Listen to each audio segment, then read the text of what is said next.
د امريکايانو په پوځي اډو کې هوايي بالون یا جلینس وپېژنئ. ژباړه ډاکټر نیک محمد ویال. هیواد ته د امریکایانو په راتګ سره به مو د دوی په پوځي اډو کې الوتکې ته ورته سپین رنګه بالونونه لیدلي وي چې خلک ورته بېلابېل نومونه اخلي او په اړه یې مختلفې خبرې لري. د دغه هوايي بالون یا پوکاڼي نوم جوینټ لینډ اټیک کروز میزایل ډیفینس ایوالویټډ نیټ سینسر سیسټم دی چې لنډ نوم یې JLENS لیکل کیږي. دغه سیسټم د لومړي ځل لپاره په 1998 کال کې امریکا جوړ کړ او د یو منځاني بلون بیه 115 میلیونه امریکایي ډالرو ته رسیږي.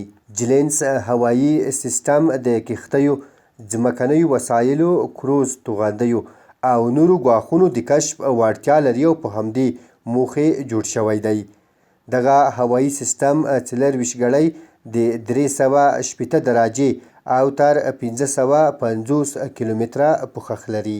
یو منځنی جلینس بالون له 11,000 مکعب متره نه سوځېدونکي یا نن فلیمیبل هیلیوم ګاز څخه ډک وي. د جلینس بالون دننه فشار د هغې د بهرني فشار په اندازې دی چې له امله یې دغه بالون پر هوا وي او په ستونزمنه توګه په ځمکه کیني. د امریکا متحدو ایالاتو د خپلو ښارونو په شمول د نړۍ په یو شمېر هیوادونو کې جلینس سیسټم ځای پر ځای کړی دی چې د مزایلو مخنیوی پرې کوي. د افغانستان په څېر هیوادونو کې د دغه بالون په اړه اندېښنه دا ده چې د افرادو انځورونه اخلي او کولی شي چې د موبایل ټلیفون له لارې یو چاته لاسرسی پیدا کړي او معلومات یې راټول کړي. خو ځینې امریکایي پوځیان وایي چې په یاد بالون کې انځور اخیستونکي کامرې نه دي ځای پر ځای شوي او نه هم شخصي ډاټا ته لاسرسی لري، بلکې لومړنۍ موخه او ماموریت په هوا پورې د اړوند ګواښونو لکه الوتکو، توغندیو او نورو وسایلو کشف دی. دوی په ورته وخت کې دا هم وایي چې جلینس بالون په 2مه درجه کې د ځمکې او اوبو د مخ، ګاډي، کښتۍ او نور وسایل تر خپل نظر لاندې نیسي.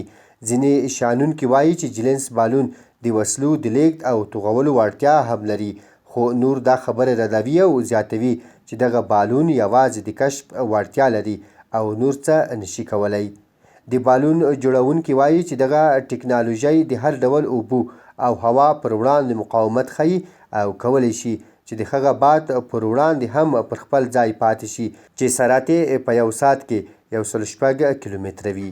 ستونزې: که څه هم د جلینس تولیدي کمپنۍ په دې برخه کې ډاډ ورکوي، خو د سخت باد په حالت کې بالون خلاصېدل، د سافټویر پروګرامونو ستونزې او له نورو هوایي څیزونو سره ټکرونه د جلینس بالون نیمګړتیاوې او عمده ستونزې شمیرل کیږي.